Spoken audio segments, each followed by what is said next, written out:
The other thing in Vietnam is, and it's a very important takeaway, that the farmers are also the owners. So, the owners? Yes. That's interesting. So every day, it's lots of family-owned farms. Mm-hmm. They start very small. Mm-hmm. So the owner every day is with his boots in the greenhouse or in the farm, seeing what's happening. He's checking every day, what should I do? And they communicate with other owners and other farmers in the same region. They discuss varieties, techniques. The problems. We also participate in those meetings, and then they go home and they improve. So that's a big difference. And as a farm owner, it's very important to not. You cannot manage it from distance. How big is the land area per farmer in Vietnam? It's not big. It's not big. They often start with with 1,000 meters. 1,000. Yeah, you have coffee farmers, for example. They start growing vegetables in the greenhouse because you can make as much income in 1,000 square meter greenhouse as a few thousand meters of coffee, for example. So they step in with a small area because they can generate more income from a smaller piece of land. And when they see that, they take a step and they expand. But take things step by step. In your observation, what's the difference in the Philippines? Vietnam, the farmers in Vietnam and the farmers in the Philippines? You're asking me to be diplomatic. Gusto mo bang matuto ng agribusiness, crops, livestock and poultry, aquaculture, at ma-inspire sa mga success stories? Agribusiness, how it works! As a YouTube channel, Agribusiness features entrepreneurs, farmers, organizations, OFWs, investors.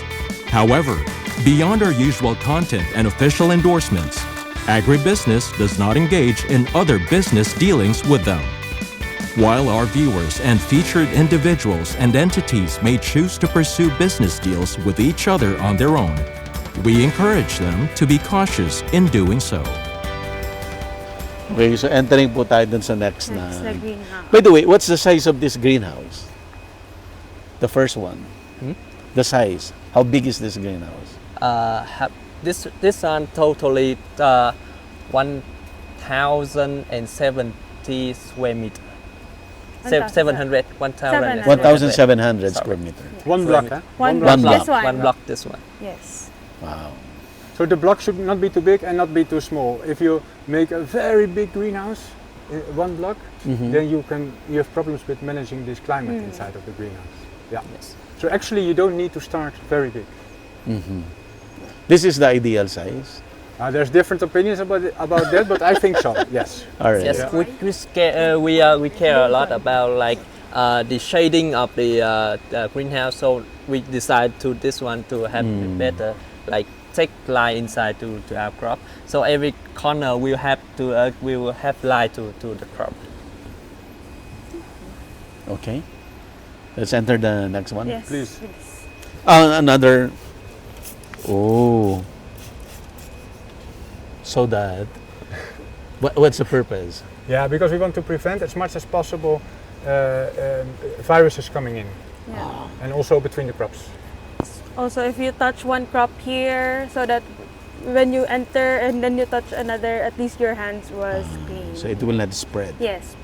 And some of the viruses are more aggressive than Corona, for example. So we have to be careful. What do you call this area? This area is between two blocks. So parang isolation ba ito, Ma'am Vivian? Yes po. Usually, sir, because their greenhouses are interconnected, no? Yeah. But if you have separate greenhouses, dito usually yung ini-disinfect, nililinis yung ano. Some you could see blowers bago ka pumasok para kung may dumikit man sa yung insekto, mag-blow out ng hangin. Yes, opo. So, yun yung main din nila concept. Also, they have two doors, so when you enter from this door, close this one first before you enter opening the other the one. next door. Yes.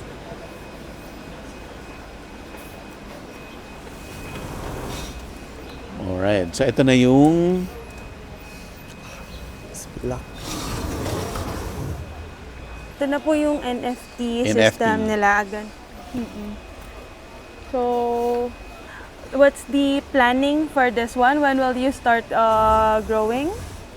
For this NFT, normally will be mostly will be lettuce, but beside that we also have the kale and gimli. Celery? Celery. Celery. Yeah.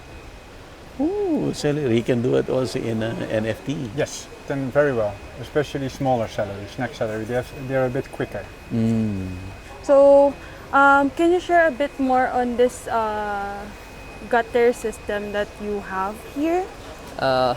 For the gutter in here, we have like 20 centimeter from middle of this one to this one. From the next. Yes, Pole. and the gutter in here we can move able to like young plant we keep in this to easy to take care, and then we move out to when You it's can move. bigger. Yes, we can move easily. Oh, I see. For And that's spacing? to increase the efficiency. If you are limited on space, you Yeah. can, that's a very clever way to increase the efficiency. In the early stage of the crop, you keep them all together, and then later by hand you can move them a little bit. Just by hand. There are automatic systems, but if labor is not an issue, just do it by hand. So when you're going to start planting? This one we will just planting in the end of March. End of March. Yes, for also for the the event. few days for event. Yes, and for disinfection, like after one time just planting, we harvest it, and then we will like clean it with the chloride to disinfection everything in here, and also in the tanks. Immediately after harvest. Yes. What's the difference between this greenhouse, aside from the gutters, the design of this greenhouse as From the compared first to one? The first This greenhouse is similar with that one, but in here we have one shading for lettuce because lettuce very sensitive with the high density light. Because when in here like we have 1,000 and 1,000 watt per centimeter per meter, and it's very high in density, so lettuce might become wilting. Yes, but for mostly you can see in our it is not very easy to wilting. This one. I Yes, think yeah. this is Shading. the second shading. Apo, yan yung moving. And then I think they just pressed one button. Yeah, because like in you can see like someday it's raining in winter in here, someday raining for whole week, and suddenly like very hot and a lot of light. The plant cannot adapt to that. So this one help us to help the plants to like Gradually it will adjust. Yes, yes, And to prevent the shock. yes. The Prevent shock. the shock of the plants. NFT lettuce, you can also relatively well grow it in the lowlands, more difficult condition, and as long as you can cool a little bit the water temperature. But in the lowlands, for example, the screen is also very important. And then you don't use it all day, just use it to prevent those shocks, as Fook explains. And day by day you will keep smaller, and then you can you don't need to use the shading anymore. Yeah, we learned something new today. You can just move it by hand if labor is not a problem, Yeah. rather than the full mechanized. Very practical. Very practical and a simple improvement. Yes. Are these existing varieties already for Yes, us or this no? is existing varieties in the market. Already in the market. Yes, Something like iceberg. iceberg. Yes. Wow. You can do it also in In an NFT, NFT. system. So nakita nyo yung iceberg. You can do that also in NFT. Yes, you can do iceberg and NFT. It's very interesting development. It started in Malaysia many years ago. In Malaysia you have a big area in Cameron Highlands, hundreds of hectares of NFT iceberg, because it was asked by the catering and by the markets, and they want to have clean produce and prevent all the disadvantages from production in the soil. Yeah. You don't have any foreign materials. So you actually can grow iceberg pretty well if you are in the highlands. In the highland, still in the highland. On NFT. You cannot do this in the lowland or midland. No. Very clear. Then you use, we have an open iceberg for that. Open iceberg. Yeah, we call it lalique. Oh, I see, the lalik. Yes po. That one can grow easily in the lowland. Probably soon you will develop a iceberg for lowland. That will be, that will take a few years. Yeah.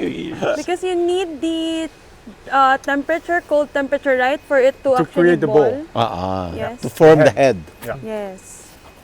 This is romaine. Yes po. So big. We have several varieties suitable for hydroponics and suitable for soil. In the Philippines, we have, for example, Rincon, which is doing quite well. And in romaine, it's we like the type, and there's many challenges in growing romaine on NFT. It's not the easiest type of lettuce, so we have many varieties that we are testing on hydro for romaine, because it's one of the most difficult types to grow on NFT. And also on a lower elevation area, Yes. because it's more prone to, the tip burns po. Mas gusto niya mas malamig yung condition. Yung nasusunog siya. Yes, opo, oo. But for our market, we see that this is one of the main lettuce that na hinahanap talaga. So we try to introduce. Depende, we always ask what the market prefers, because some they don't like the lettuce as big as this one, because they like it a bit midi. Smaller. Yes po. Oo. So we always check what kind do you want, how do you want it to look, so that we could recommend the correct variety then. It's a very popular type, especially for the Caesar salads. Caesar salads, when you order them in Asia, it's not always a romaine, but it should be a romaine, right? It's a very popular type to grow. But we see more and more.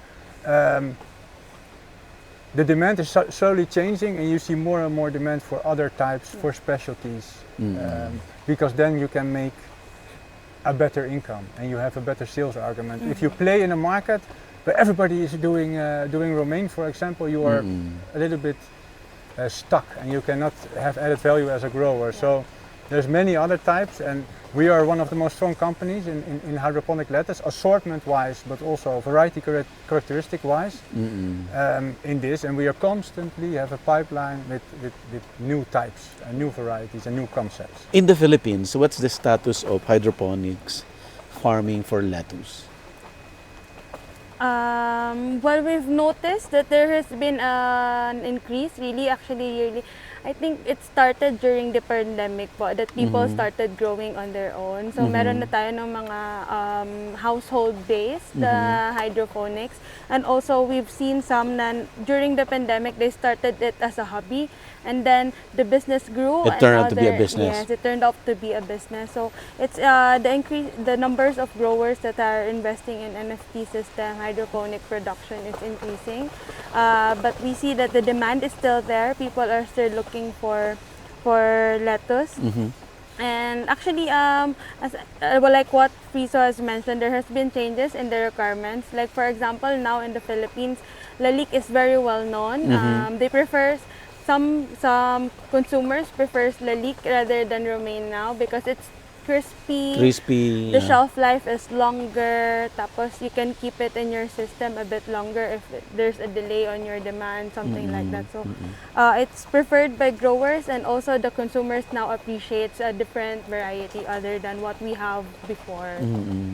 But since after the pandemic, kumusta yung market? Hindi ba yun parang it's just a fad because people cannot do the regular things, so they went into hydroponics, and then but now is there a decline again for that? Not really. I'd say it's more stable, and mas maliit na yung increase, of course, because you see the people, there are a lot of people growing already. But there is still people who you can see every now and then may meet pa din kaming interested po bigla na magtanim ng hydroponics. So it's not really declining. There is nag-slow down na siya, but not really declining. And But ito yung totoong market. Yes. Kasi the pandemic is something like parang artificial. Yes. And I think now we are already, the market demand has already went back to post-pandemic na production. What we see now is, aside from, kasi before po, what's the market only knows about romaine, green ice, and the red types. Now people know about our lalik, which is the crystal lettuce or the open iceberg. We also have the Salanovas now. People know about the Salanovas now. So there is diversity already and in the types of lettuce that they want in the market.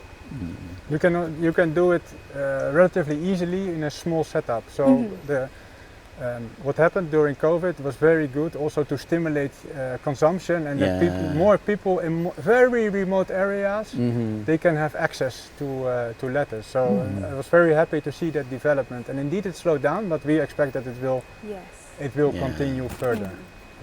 When I grow up in Europe, the only lettuce what we had was butterhead. This one. Always. Yeah, and in the last years that also changed to all kinds of different types, but when we eat lettuce in Europe, in Holland, it was always this one, when I was young. This is called a butterhead. Butterhead. Type, there are several varieties of butterhead then. In the Philippines, we are growing the Rex and the Angelia. We can see this in the supermarket now already. They sell it as whole heads din po na ano. So it has, you can see it has a different shape of leaf compared to the romaine and the green ice. So lighter in color. What can you say about the flavor of butterhead? Yeah, I grew up with it, so I like it. But every culture and every country, they have different preferences. Thailand has an oak leaf. In Europe, in Holland we had a butterhead. In French, they eat Batavias. You know, they have every country and every culture has different preferences. It also depends on the whole logistic system, what fits. For example, butterheads you can pack very well in a clamshell, 2 pieces. So it also depends on the whole logistic system in the country. This one we also have in the Philippines, the red type. Is this Purple Batavia. Batavia. Batavia. Okay. Yeah. Ito malaki din, sir, next to green ice. Minanap din yung mga red colors, just so when they put it in the salad, it's not all green. It will give color, texture. Ito yung green lang. Yes po. This is the Batavia type, or sa atin, mas kilala siya as green ice type. Green naman. ice. Ito yung green ice. You see, there are two different. Yun medyo upright. Ito yung Both malalaki. are Batavia family. Ito mas mataas yung paglaki niya. Ito naman mas round yung kanyang growth. Parang mas naunang na-introduce to sa Philippines. Yes po. This one can be used for the samgyeopsal very well, because you have in this compact Batavia type, you can do misting to bring some coolness. You enjoy it. It's automatic. Yes, it's automatic. Depend on our setup because now it's very dry humidity. It's only like 30 or 40% of humidity. So it will spray automatically. Depends on how we set up with the humidity and also the temperature. It can reduce a little bit temperature. Yeah. All right. Is there a significant difference between a greenhouse for research versus the greenhouse for grow out? What we try to do is the greenhouse we use here for research, we purposely make it a greenhouse which is pragmatic and that other growers can also start using. So we don't want to be too high tech or too special. We just want to show gradual steps in the greenhouse. So it will not appear intimidating for the farmers. Exactly. This one in Vietnam, but in the north side of Vietnam. Oh. That's how north side cultivation. It's a beautiful area to visit, Sapa. Sapa. Ito yung mga cucumbers na meron na iba-iba. It's near China? Yes, indeed. This is our warehouse and also the irrigation system in there, but also in the greenhouse and open field. And that's how also. Yes. So this is the one that we use for irrigate in the greenhouse that can automatically depends on like density of light and also the time and temperature to irrigate for the greenhouse. So it will automatically to sucking the fertilizer and acid to like maintain depends on our like setting. What's the difference from other system? Ito actually sir medyo high-end na High-end. talaga This to. is high-end. This is, sorry, you just asked me what is the difference between an R&D greenhouse. Yes. So the greenhouse itself, that was what I just explained, but this is a big difference. This is not necessary. Yeah. Because we have to have different irrigation per block of greenhouse and per system. So that's why it's so extensive. Yes. But such a wide irrigation system is actually not needed on a commercial farm where you can grow one crop. Yes. In our area where the greenhouse are more of mid-tech, the low-tech, no, you could do A, B, C, and then you have a big tank where you can just, so parang meron ka pong A, B, C, tatlong blue tank na ganito where you do your mixing of fertilizer, and then you just have a bigger tank where you mix all these three and then eventually pump it into your system. Pwede pong ganun lang din ka-simple. And then we also have this timers lang na ini-install, nilalagay so that you can time your irrigation. Pwedeng ganun din. So it can be as simple as that to as high-tech as this one. Frizo, thank you so much again for allowing us to be here in your research station. Sure, buddy. Yeah. And can you please explain to us exactly the whole operation of Zwaan? Yeah, so we are a global business. Yeah. Our head office is over here in Holland. In Holland. Yeah, and our subsidiaries, we have over 34 subsidiaries, all the orange dot here over the globe, over 30 at the moment. The production of our seeds is actually happening in all the different climate zones. The production is quite a specific activity, very specific activity. So it depends very much on the climates. And we try to cover both on the northern hemisphere as on the southern hemisphere, so we always have options. It's good to mention that where we produce anywhere in the world, we always bring it back to Holland after seed production. Oh, I see. Because we do not want to risk our seed quality. In Holland, we have our facility for treatment of seed, for cleaning of seed, for upgrading of seed, for seed treatments. And we want to do it very much controlled, centrally in a controlled environment. So no matter where the seeds are produced, we always sending them back to Holland for processing. And after processing, we also pack it here, and only after that we are sending it to either our subsidiaries or our distributors, partners all over the world. And you have something like a seed bank or something like that? We also store our seeds. We take samples after every step. We also store them in Holland in a controlled environment, so that if anything happens later in the crop, we can always, basis the batch number, we can find the sample and check ourselves, do a germination test ourselves, and see where things went wrong in the whole process. That is, you need to start all over again. It's true. It's a continuous process. You're never done. Yeah. And we need to continue to innovate, to improve varieties, and to get feedback from market, from the growers, and constantly improve. It never stops. It's not a sprint with an end. It's an endless marathon we are having in our business. Yeah. So here in the research station here in Vietnam, you've shown the greenhouse. And you also mentioned that you have a net house and an open field. Yes. Okay. Aside from the more practical reason for the farmer, what's the advantage of each system? Yeah. So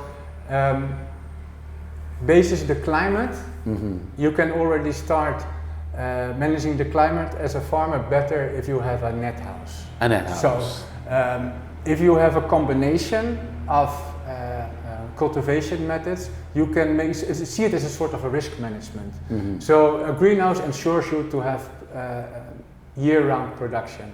A year-round production. Yes, a year-round production. But if the climate is well, if it's the right season, you can also grow vegetables very well in a net house or even in the open field.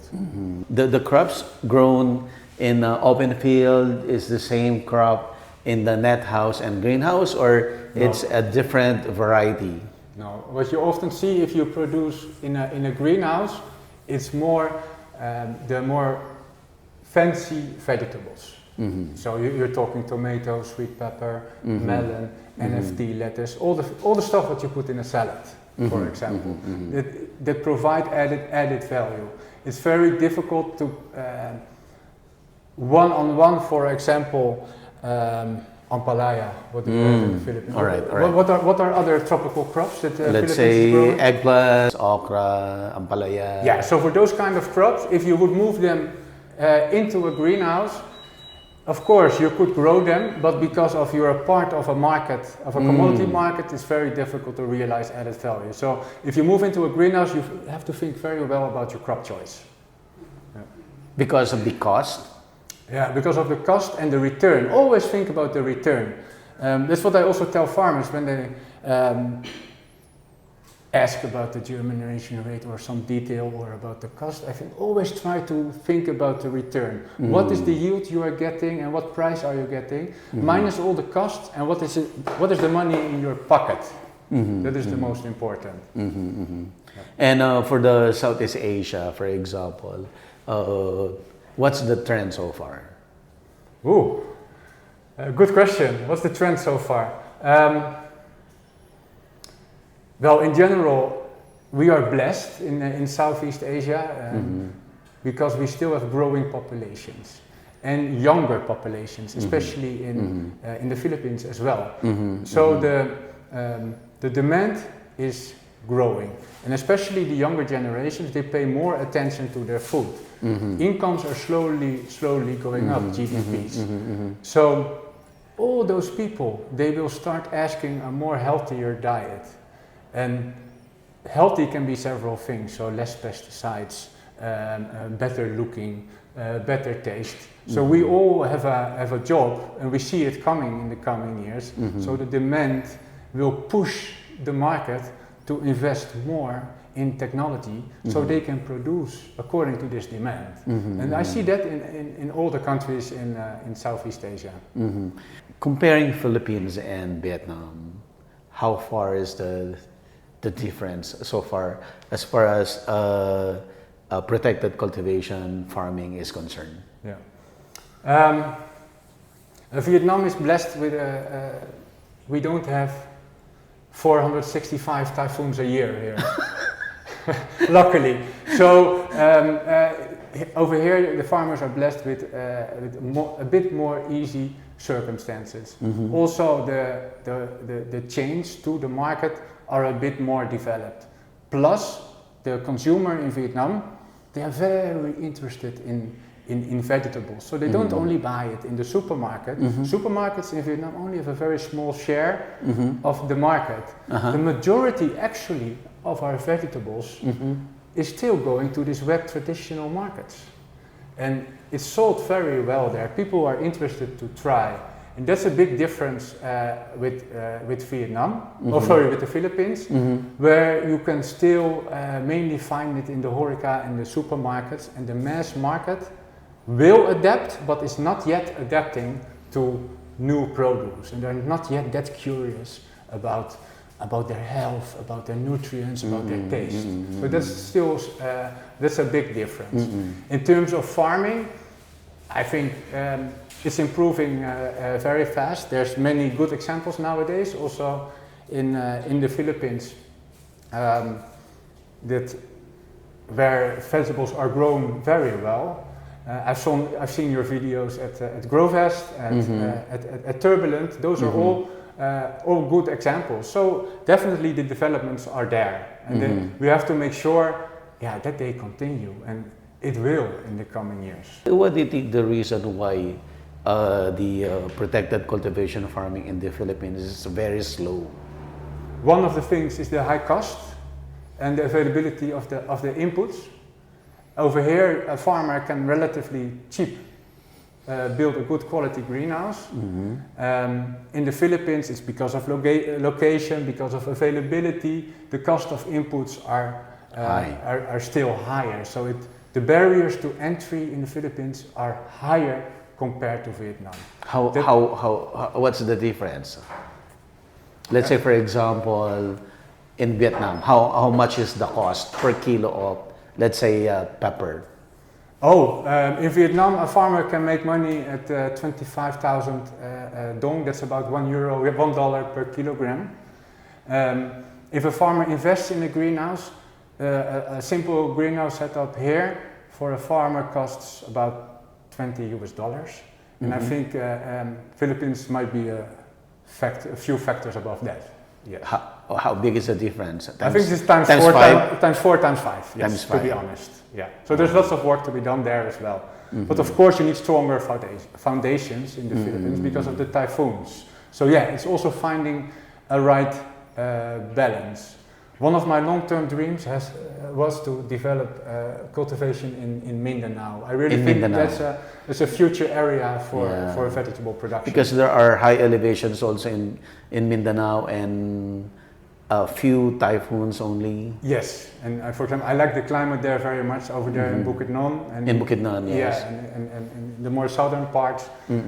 But then you have the distance to market. So you always need to consider all the factors. Yeah.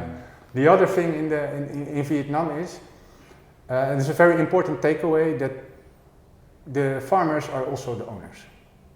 So, the owners? Yes. That's interesting.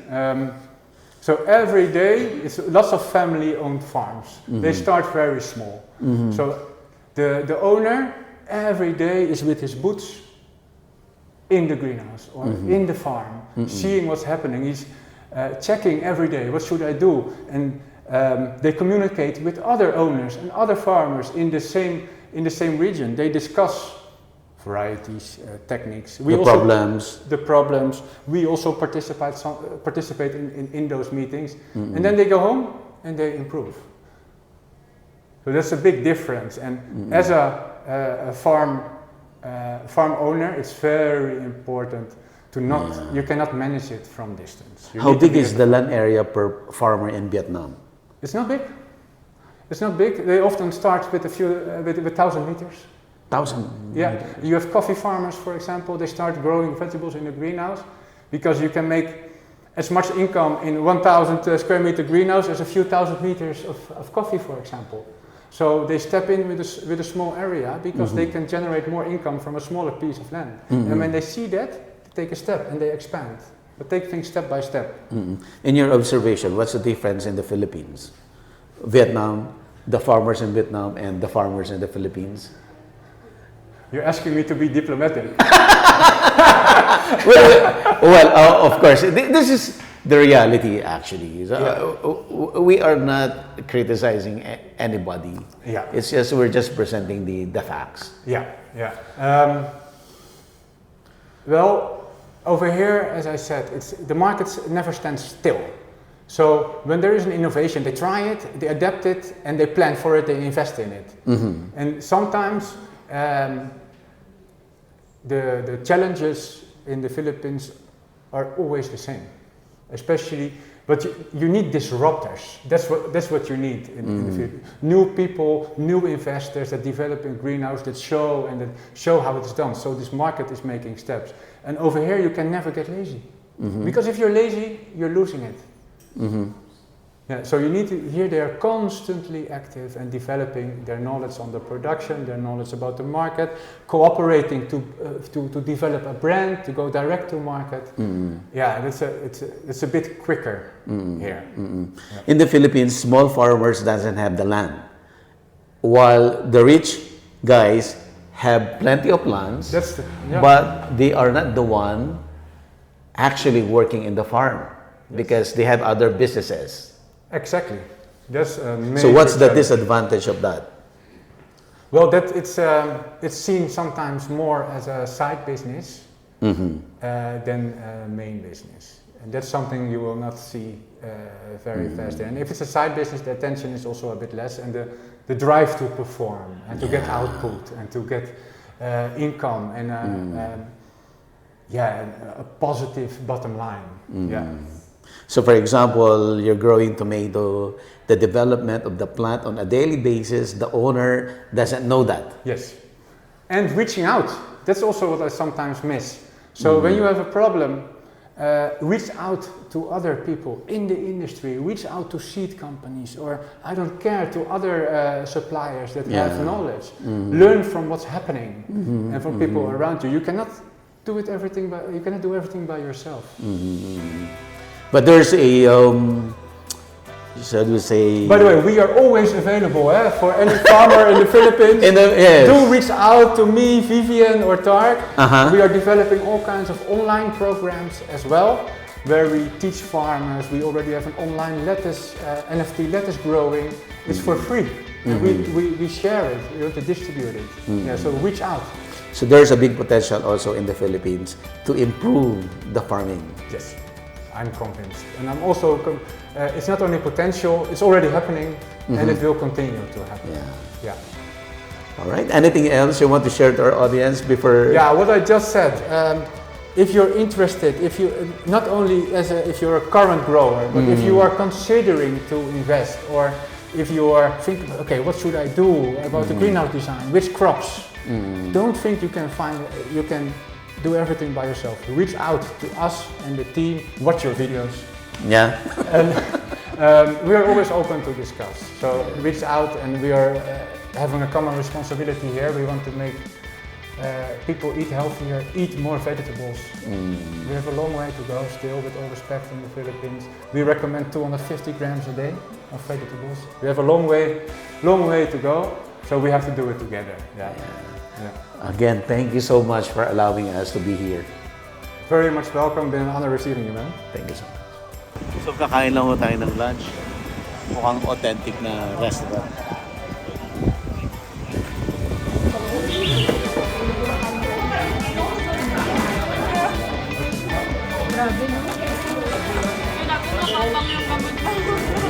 Agribusiness merch is now available on Shopee and Lazada. Agribusiness, how it works. Instruct, inspire, succeed.